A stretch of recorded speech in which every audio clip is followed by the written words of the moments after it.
Boa tarde, vamos dar continuidade aos nossos estudos. Então, semana passada, nós falamos sobre memória, né? Que é a capacidade do cérebro de adquirir, guardar e lembrar de uma informação, né? Ou de várias informações.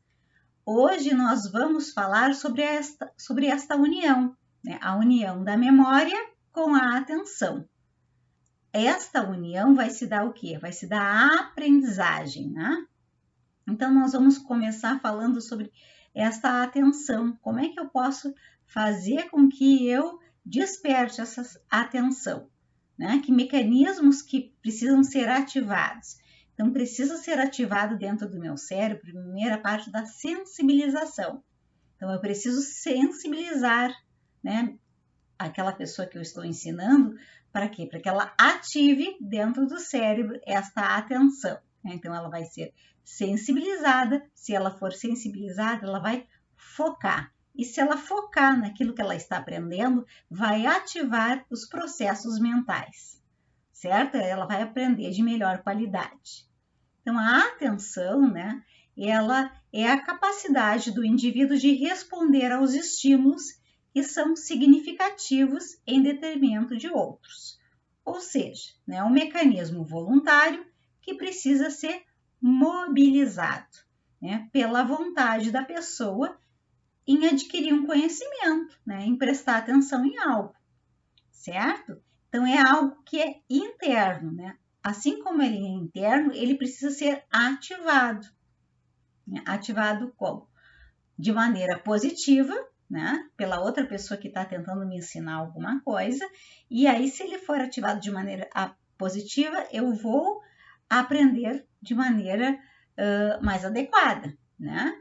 Com mais significado. Se ele for ativado e o meu cérebro estiver sendo inibido, eu não gostei daquilo que eu estou aprendendo, né? Ou eu estou com muita dificuldade, ou estou bloqueando aquilo ali que eu estou aprendendo. Então, eu vou acabar inibindo aquilo. E aí, eu não vou aprender isso de uma maneira com tanto empenho quanto a outra criança. Vocês estão entendendo? Então, assim, tipos de atenção, né? Então, existe a atenção seletiva. O que é a atenção seletiva?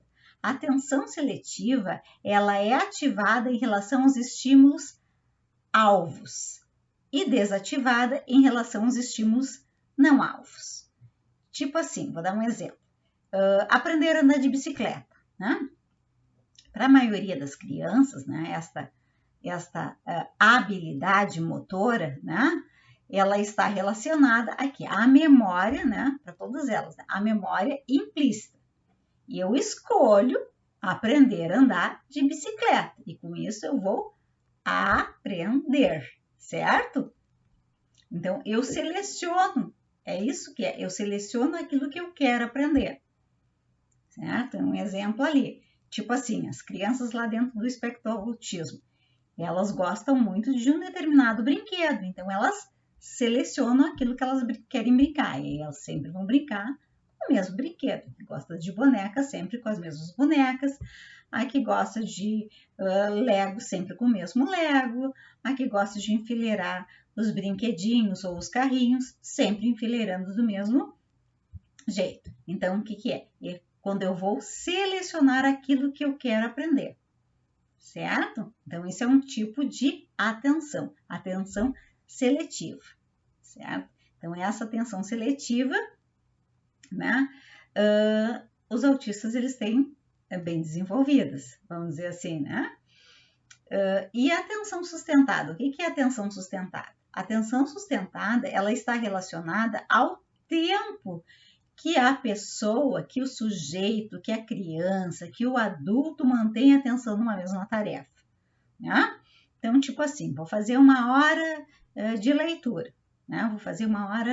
Vou ler um texto para as crianças. Então, se a gente fizer uma roda de leitura, a gente vai observar que algumas crianças conseguem sustentar essa atenção, né?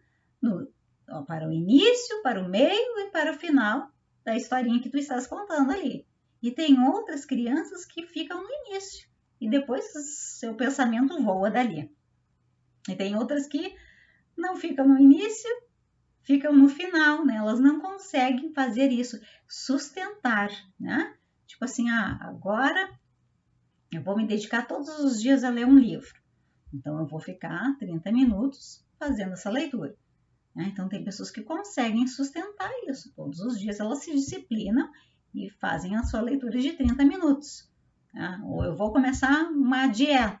Então, todos os dias eu vou ver os alimentos, anotar os alimentos que eu vou comer, outros alimentos eu não vou comer, né? Então, consegue sustentar aquele comportamento que ela quer mudar, né?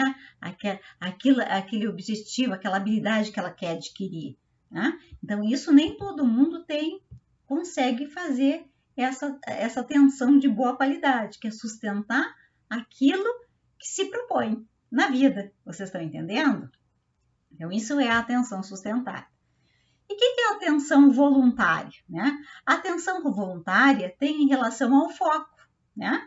Ao interesse e à motivação individual, também é muito parecida, né? Então, a voluntária é aquilo, né? Tem crianças que gostam mais de brinquedos eletrônicos, tem crianças que gostam mais de historinhas, tem crianças que gostam mais de brincar com peças grandes, né? Então, é aquilo que eu tenho interesse, que eu tenho foco, que eu vou buscar. Né? Alguns adolescentes gostam de alguns tipos de livros, crianças um pouco menores gostam de ler gibi, então é muito parecida com a atenção seletiva, né? A atenção voluntária. Eu vou buscar o foco naquilo que eu gosto, certo? E a cognição seletiva? O que é a cognição? Cognição seletiva é a capacidade de prestar atenção nas tarefas mentais, né? Então, assim, é a capacidade de tu recordar, de tu calcular mentalmente, né? Então, eu tô jogando lá um joguinho de carta que tem aquele joguinho bullying, né? Que tem números. Então, eu preciso, para mim saber ganhar do meu adversário, eu vou precisar saber as combinações das cartinhas que eu tenho que fazer, certo? Então, eu vou estar usando o quê? O raciocínio lógico para fazer a atenção seletiva. Então, a atenção seletiva, que é a cognição seletiva, né? Enfim, ela está relacionada à capacidade, né? De eu calcular mentalmente estratégias para resolver alguns problemas, certo? Tipo assim, se eu quero montar um quebra-cabeça, então eu também preciso, né, manter essa atenção e essa capacidade de prestar atenção, né? Qual a primeira parte, qual é a segunda parte, qual a parte que é maior, qual é que é menor, eu tenho que estar fazendo a resolução de problemas na minha mente, para mim poder encaixar esse quebra-cabeça, essas partes todas e achar o todo. Né? Isso é muito interessante, que às vezes as crianças pequenas, né, lá na educação infantil, tu dá um quebra-cabeça simples, lá no início do ano, de 4 peças. Né? E eles, não dá, professor, isso aqui é muito grande, essas peças não se encaixam, quer dizer, assim, eles estão na construção dessa cognição seletiva, né? E aí tu vai ver lá no meio do ano, eles já fazem essa, né? A maioria assim, da turma, né, já faz esse encaixe dessas peças rapidamente, porque foi trabalhando mentalmente essa matemática aí dentro do cérebro, certo, pessoal? E a percepção seletiva? O que é percepção seletiva? É a capacidade de prestar atenção aos estímulos à nossa volta, né? Aos sons, às imagens, aos acontecimentos, né? Então, assim, essa percepção seletiva, né, ela tem, às vezes, muito aguçada dentro das crianças do espectro autismo, né? Os barulhos, eles sentem muito, incomoda eles, né? Esses barulhos aí. Às vezes, uma sala com excesso de imagem também, né? Ela tira o foco dessa criança, né? Porque a criança acaba não prestando atenção nas outras crianças, entenderam? E na professora ali que está tentando trabalhar com ela. Ela entra e presta atenção o quê? Em todas as imagens, né? Então, é muito difícil, porque a gente não atende só eles, né? Então, a gente tem que ter essas imagens aí, tanto na sala de atendimento especializado, quanto na sala de aula, né? para os outros alunos, mas a gente percebe isso, que aí eles não focam na pessoa, que é o que nós queremos. Eles acabam focando, eles já entram na sala de aula focando no visual, né? Então isso é difícil, assim, deveríamos ter uma sala somente para atender pessoas que acabam, né, tendo essa percepção seletiva, assim, muito apurada, certo? Mas não é assim que se procede, né? Enfim, a gente tem que atender a todos, mas a gente percebe que eles acabam focando muito, né, nas letras, alguns têm hiperfoco por letras, por números, né? E a gente quer que ele foque na gente, na pessoa e naquele contexto que a gente quer ensinar, né? E às vezes esse excesso de estímulo nas paredes das salas de aula atrapalha o nosso trabalho com esta criança aí, né? E também com as outras crianças, né? Se nós formos falar das crianças, enfim, que têm o déficit de atenção também, né? Às vezes eles vão prestar atenção não na professora, mas em tudo que está à sua volta, né? Então a gente tem que ter esse cuidadinho aí, né? Das coisas que a gente acaba colocando na nossa sala de aula. E temos também a atenção alternada, né? O que é a atenção alternada? É a capacidade de um indivíduo de mudar de um foco para outro, né? De acordo com a necessidade. Tipo assim, estou fazendo uma leitura aqui, toco o telefone. O que eu vou fazer? Eu vou lá, né, olhar o WhatsApp, o telefone, atender aquela pessoa ali. Então, eu alternei, né? Eu saí do que eu estava fazendo para atender uma outra situação. Alternei a minha atenção. E aí eu mudei, né, o foco da minha necessidade, né? A gente também observa, né, a gente que está há anos em escola, né, crianças muito pequenas, elas também têm essa dificuldade de alternar, né? Agora é hora do brinquedo, e aí tu tá lá, né, ou na sala de atendimento, ou na sala de aula brincando, né, na hora do jogo. Agora vamos guardar, passou um tempo, vamos guardar. Agora vai ser a hora, sei lá, da pintura, do desenho, e aí tem uns que querem continuar com a hora do brinquedo, né? E aí, enfim, fazem crises de birra, choram, por quê? Porque eles não conseguem fazer isso. Alternar, né? Alternar. Trocar o foco para outra necessidade. Eles querem permanecer na mesma necessidade. Vocês estão entendendo? Essa atenção alternada, ela é muito parecida com a atenção dividida, né? Por quê? Porque a atenção dividida, o foco pode ser em duas tarefas simultâneas, né? E é mais ou menos isso que acontece entre a alternada, né? Alternada é eu trocar. E a dividida também é eu fazer essa troca aí, simultaneamente, né? Então, tipo assim, vamos ver um exemplo aí. Eu tô conversando e tô dirigindo, né? Então, o que eu faço? Uma tarefa é executada de forma automática. Eu estou dirigindo, já sei lá, a primeira, segunda, terceira, vira à direita, vira à esquerda, é automática, né? E a outra, ela é mediada por um esforço cognitivo, que é essa conversa que eu faço com a outra pessoa que está ao lado, certo? Ou assim, eu estou ouvindo uma música, né? A minha filha faz isso, ouvir uma música e ao mesmo tempo está estudando, né? Na minha cabeça, isso no início era meio complicado, mas quando eu fui estudando, eu fui vendo, não, que existe esse tipo de atenção aí, né?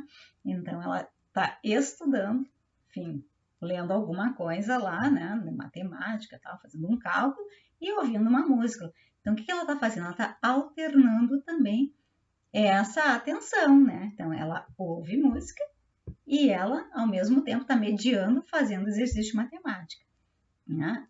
Que é uma atividade cognitiva aí.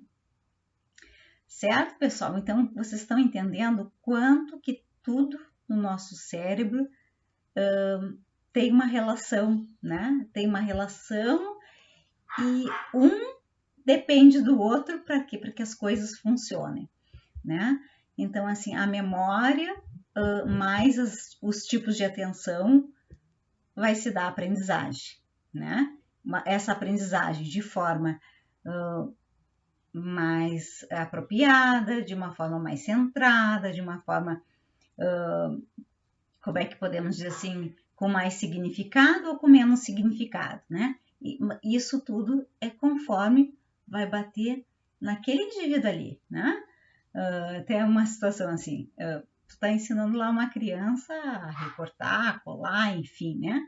Para alguns aquilo ali é um desafio. Ah, eu quero lavar minhas mãos porque a cola está incomodando, né? A tesoura é dura no início, a tesoura é super de boa qualidade, né?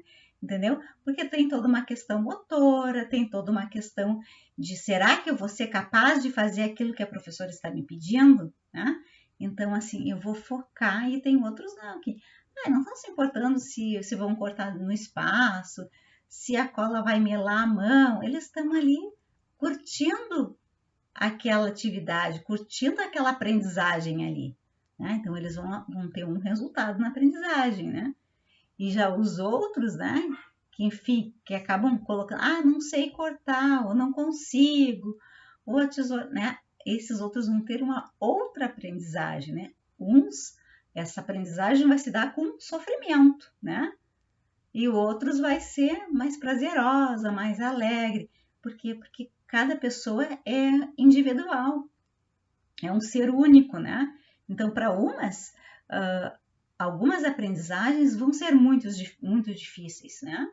Para outros, não, foi fácil, né? Então, a gente não pode querer que todo mundo seja igual, né? Porque não é assim que funciona, né? Nós somos diferentes, a gente é uma diversidade de pessoas e a gente já percebeu isso, né? Através dos estudos, né? Que eu venho trazendo, que todo mundo, né? Vem acompanhando, que para cada pessoa, né? Essas conexões vão se dar de maneira diferente, conforme é o seu ambiente, conforme ela está naquele momento mais emotivo ou menos emotiva, se ela coloca mais emoção ou menos emoção, se ela está predisposta ou menos predisposta, se ela tem um pré-conhecimento daquilo que ela está aprendendo, ou se é a primeira vez que ela está aprendendo, né? Se as questões familiares lá todas estão todo mundo apoiando ela em casa, ou se as pessoas não acreditam que ela é capaz de fazer aquilo ou de aprender aquela coisa. Então, tudo vai depender do quê? De como está aquele sujeito para a aprendizagem, né? Como ele se dispõe? Quem é esse sujeito? Certo, pessoal? Então, assim, para hoje era isso, né? Agradeço a presença de todos, né? Curtem o meu canal. E era isso, né? Semana que vem estamos aí, para mais um estudo e vamos, né, fazendo essa teia aí, né, de entender como se dá essa aprendizagem, né?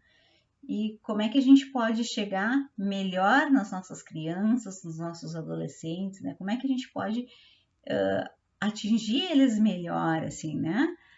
Para que eles tenham mais sucesso, né? E menos sofrimento neste caminho do sucesso, né? Muitos vão ter sucesso dentro da sua aprendizagem, na sua caminhada quanto ser humano, mas assim, a gente tem que ver assim, esse sucesso vai estar muito relacionado a quê, né? A toda uma demanda emocional que eu levei durante essa caminhada aí, né? Ou não, um engajamento, uma alegria, saber que é difícil sim, né? Então é importante que a gente vá falando isso para a criança, né? Que é difícil, que aprender nem sempre é fácil, que nem todo mundo aprende do mesmo jeito, né? Mas que isso é natural, né? Isto é natural eu errar no início dessa aprendizagem, né? É natural eu ter medo, né? Então, assim, que essa nossa criança, que ela consiga verbalizar os seus sentimentos em relação a essa caminhada na aprendizagem dela, né? Mais importante do que a gente fazer um monte de atividade no nosso dia de trabalho é que a gente possa ter um espaço dentro do nosso atendimento, ter espaço dentro da nossa sala de aula para que essa criança possa falar o que ela está sentindo em relação a isso que ela está aprendendo, o que ela está sentindo em relação ao que as outras pessoas lá na sua casa falam sobre a sua aprendizagem, sobre ela, quem ela é, né? Quem ela é naquele espaço escolar, quem ela é na casa dela, que ela consiga se encontrar, né? Quanto criança, que ela consiga se responsabilizar, mas que essa responsabilidade não traga um fardo, né? Não, mas que seja algo bom, né? Algo que eu estou produzindo, eu estou aprendendo. Nesse caminho desse aprendizado tem erro sim, né? E eu estou contigo aqui para te errar e a gente retomar, até a gente construir essa aprendizagem de maneira significativa. Certo? Muito obrigada, então, tchau, tchau.